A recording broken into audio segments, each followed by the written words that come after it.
सोरेन के हाथ तीसरी बार झारखंड की कमान, ली मुख्यमंत्री पद की शपथ। नमस्कार, मैं हूं रचना सिंहवार। जैसे कि संभावना जताई जा रही थी वैसा ही हुआ। झारखंड में एक बार फिर से हेमंत सोरेन के नेतृत्व में इंडिया अलायंस की सरकार बन गई है। हेमंत सोरेन झारखंड के 13वें मुख्यमंत्री बने।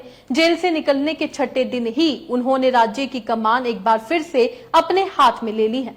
24 साल के झारखंड में वे 13वें सीएम बन गए। बुधवार को चंपई सोरेन ने सीएम पद से इस्तीफा दे दिया था।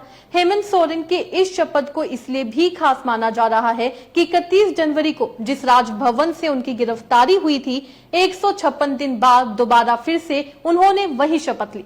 हेमंत सोरेन इसे अपनी जीत और बीजेपी के षड्यंत्र की हार भी बता रहे हैं। आपको बता दें, 154 दिनों बाद फिर सीएम बने हैं हेमंत सोरेन। जी हां, हेमंत सोरेन ने गुरुवार शाम 4:55 पर झारखंड के सीएम के रूप में शपथ ली।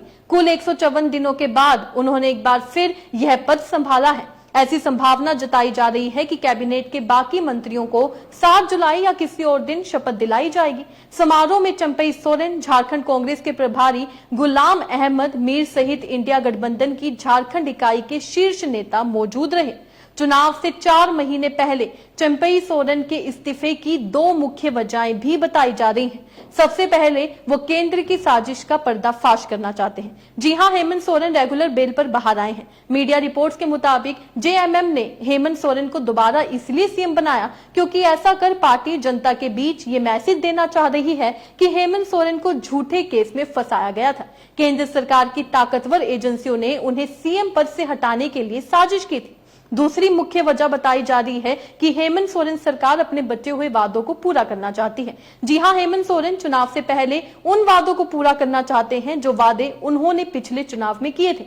संभव है कि वह सीएम पद की शपथ लेने के बाद बचे हुए बड़े चुनावी वादों पर काम शुरू कर सकते हैं। वहीं शपथ ग्रहण के पहले उन्होंने एक वीडियो संदेश जारी किया जिसमें उन्होंने बीजेपी पर जमकर निशाना साधा।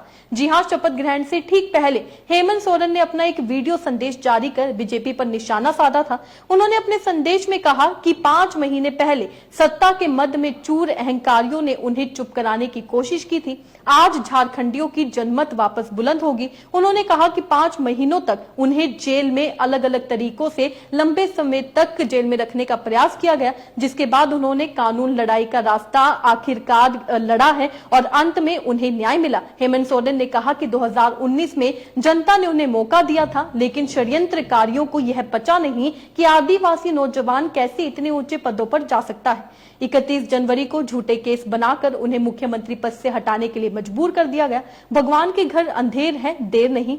आन के घर अंधेर नहीं होती। लोकसभा चुनाव में आपने जिस झारखंड एकता का परिचय दिया है उसका ऋणी रहूंगा। झारखंड के गरीब, आदिवासी, दलितों की आवाज है। लोगों ने उन्हें सेवा का मौका दिया। उन्होंने लोगों के दरवाजे तक पहुंचने का प्रयास किया, लेकिन कुछ लोगों ने उनके कदमों को रोकने के लिए एड़ी चोटी तक एक कर दी। कुछ समय के लिए रोकने में कामयाब हो पाए, लेकिन अब वो फिर से आ रहे हैं। वो हर वर्ग के लिए काम करना शुरू भी करने वाले हैं। हेमंत सोरेन की बात की जाए तो किस तरीके से 5 महीने तक उन्हें जेल में रखा गया और बाद में यह कह दिया गया कि उनके पास पर्याप्त सबूत नहीं है। ईडी के पास, सीबीआई के पास पर्याप्त सबूत नहीं थे। उसके बावजूद एक मुख्यमंत्री को जेल में बंद करके रखा गया। उसके बाद उन्होंने इस्तीफा दिया था और अब वापस से, जैसे ही वो जेल से रिहा हुए हैं, वैसे ही उन्होंने अपना पद वापस ले लिया है। वे वापस से झारखंड के मुख्यमंत्री बन गए हैं। अब देखना यह होगा मुख्यमंत्री बनने के बाद वो कौन कौन से चुनावी वादों को पूरा करने वाले हैं। इस खबर से आप क्या समझते हैं? अपने राय कमेंट में लिखकर जरूर बताइएगा।